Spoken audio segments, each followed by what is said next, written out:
Buongiorno e ben ritrovati con l'informazione flash di newsicilia.it.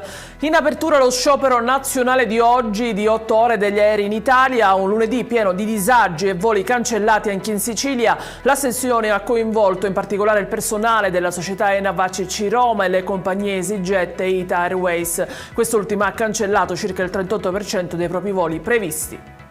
C'è l'ipotesi di una rapina finita male dietro l'omicidio di Piero De Luca, il 69enne trovato morto nella sua abitazione del villaggio Santa Rosalia a Palermo.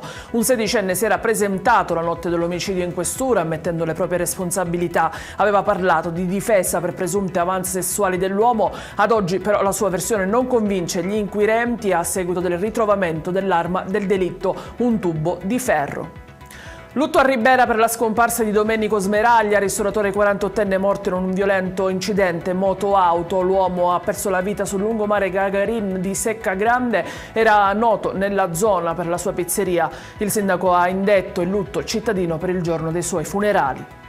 Scoperti in una casa di Trappeto oltre 2 kg di marijuana, in manette è finito un catanese pregiudicato. La sostanza stupefacente rinvenuta ed il materiale atto al confezionamento sono stati sequestrati anche per eseguire le dovute analisi di laboratorio.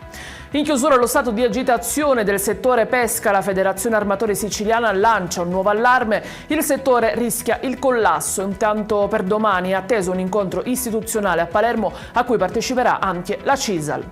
Ed è tutto per questa edizione, vi ricordo come sempre che i dettagli su queste notizie e molte altre li trovate sul nostro sito e sui nostri canali social. Grazie per averci seguito e a stasera con nuovi aggiornamenti.